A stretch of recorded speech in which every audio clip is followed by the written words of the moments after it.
Today I'm very pleased to welcome Professor Dean Karlan, Professor of Economics at Yale University and also President of Innovations for Poverty Action, which he's going to tell you what that organization does. He's also the author of a book on this area, More Than Good Intentions.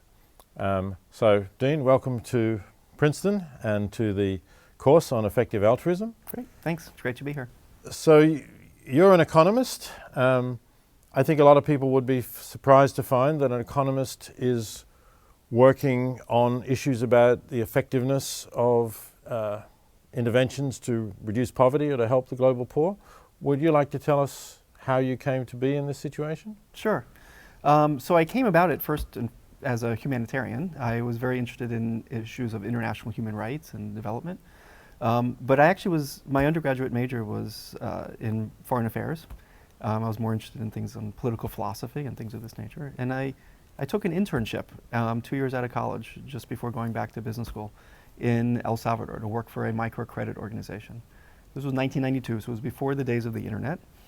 But so I'd read some of the kind of the glossy brochures of microcredit, and it really appealed to the market instincts that I had and the kind of the banker. I'd done 2 years of investment banking at the time.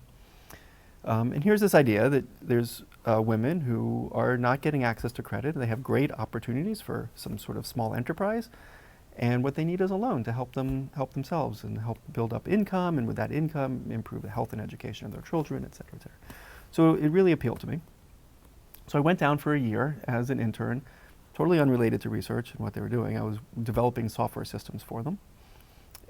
But what really struck me when I got down there was that it just wasn't obvious to me why this was working, why this was actually doing anything to solve problems of poverty. And I saw some stories that made sense, but I also saw a lot of stories that didn't make sense to me. And I asked them, where's your evidence? Does this work? And they showed me their impact evaluations, which they'd given to USAID, and everybody was happy.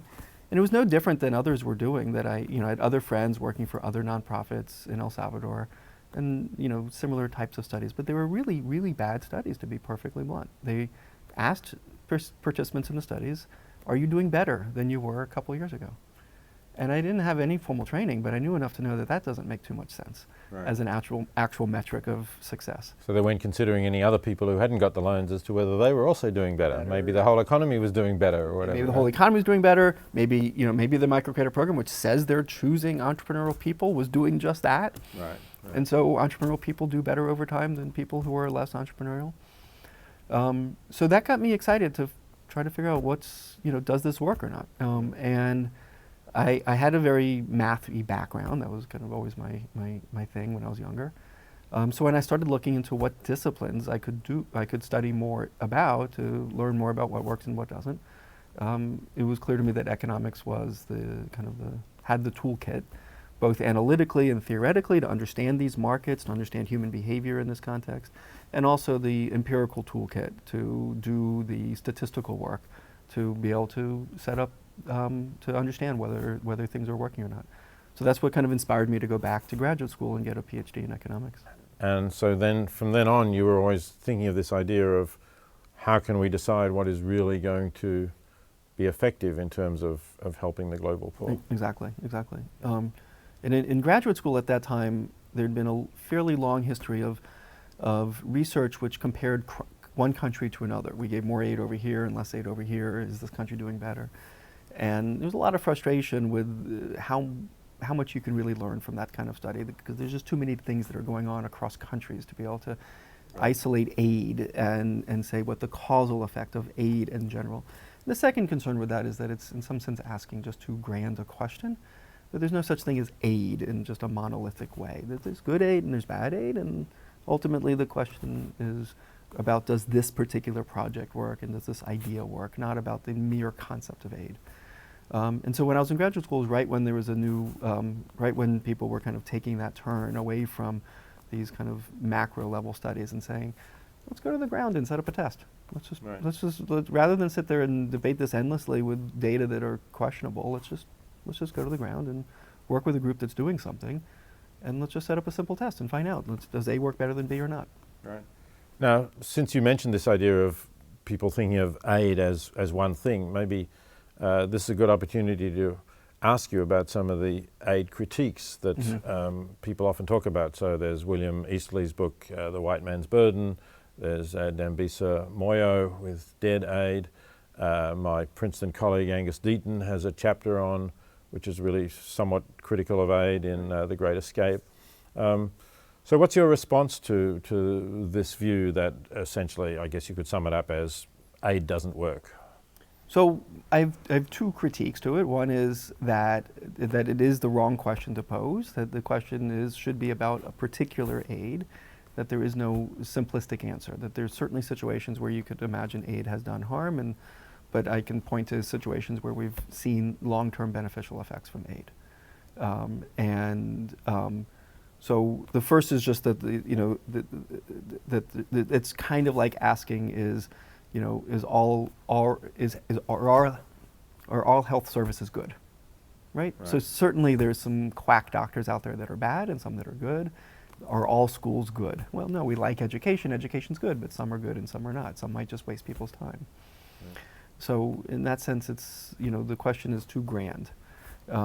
The other sense is a lot of the criticisms are on a theoretical level about the way people might respond to aid. So maybe you give something. Let me give you a very micro example. Big debate always took place on bed net policy.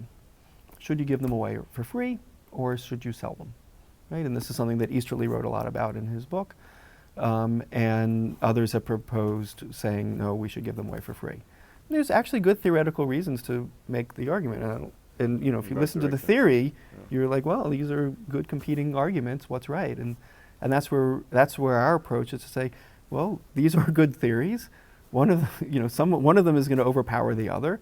Let's go to the ground and set up a test. And so one of the researchers that's in our group, Pascaline Dupas and Jessica Cohen, set up a test at Innovations for Poverty Action in Kenya, where some households got free bed nets and others got bed nets that were sold to them. And it was a more complicated test than that. I'm going to give you the full details, but the short of it is they found really strong evidence that giving bed nets away for free led to increased long-term demand for bed nets and higher usage rates. That's interesting, because a lot of people would have thought that if people get something for free, they may not use it. If they have to pay for it, they will use it. And they also might not buy that. There's that effect, and then the second effect is that later down the road, when someone offers it to sell to them, they'll be like, why should I buy it? People give this away for free all the time. Right, yeah. We set up a separate test of different health products in Uganda, one with a headache medicine, and we did find long-term effects. Well, I shouldn't say long-term. It was about 2 months.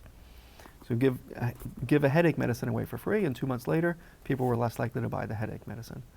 Right? Whereas we didn't find this for some other products where there was positive learning. So one key theme that we think is true here is if there's learning that needs to happen where people don't know the value of the product, giving away for free actually makes a lot of sense. So they've never had a bed net. It's kind of like a free trial. See, this will keep mosquitoes off you from biting you, and then people want that. So then there's a reason why we can go into fancy grocery stores and get free samples, because there's needs to be some learning, and then people learn, and the learning might be about the benefits. It might be about it not being as uncomfortable. With bed nets, there's a lot of times a concern about people think that the bed net's not comfortable to sleep under. But if you get it and you get used to it, then it's not so bad. Right. Now, you mentioned your group, but you were telling me about how you got into this area, but you didn't actually tell me about how or why you thought it was necessary to found Innovations for Poverty Action. So when I finished graduate school, this was 2002, there were two things that immediately struck me were missing. One was that to do the field work that we were doing, that I just started doing really, required a lot of time in the field and a lot of expertise that we don't get trained in as economists or other disciplines either. That it's about managing people, it's about managing surveys, design of surveys, coordination with organizations to set up randomized trials. And this requires a lot of time and effort and skills that you acquire and you want to keep using. And so the typical model at that time was to use graduate students to get them involved in a project. But then every year it's like a new flow of people. It would be much better and much higher quality work if we had an organization that was trained and skilled in helping to support this type of field work. So that was the first gap that I felt like existed, and so we needed an entity. And the other thing we realized is that this gap shouldn't sit within any one university, because we want to be able to provide this type of support to researchers at other universities. So this is why we created it outside of the university. The second reason for it was the gap that lies at the heart of our incentives as academics. So my incentives as an academic is to write an academic paper, get it nicely published, and move on to some other paper. I don't have the academic incentive to work on the policy side. Not nearly as much, at least. Not, to sit down with organizations that are in that space and help show them, and this is what we've learned. This is how you can use it. And in some cases, that might actually even require incubating the actual idea at large scale to see how it works. So the second motivation for the organization was to work on that policy side, to make sure that the knowledge doesn't just get created and get published, and then we just kind of hope that people read it. Right. But to actually think about, okay, what are the steps we have to take to make this, take this to action? Do we have to do it ourselves? Do we need to bring it to government? Do we need to bring it to other organizations? Who do we do that with? And IPA has now become quite a large organization, right? Yeah, we have around 1,000 employees.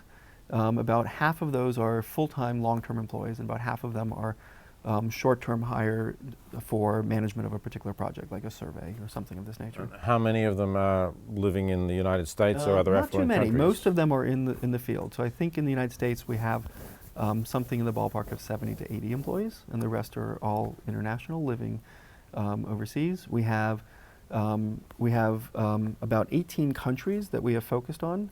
So one thing that we have found for sure is that our ability to impact policy is much stronger when we have a long-term presence in the country. So you're employing the local people native to that country, and they're employing locals, and also just building long-term relationships with local policymakers, donors, NGOs, so that it's not just going in, working on one study, and then moving on to some other country. So we have actually done projects in 51 countries, but we're focused on 18 in terms of our development and our efforts to influence policy.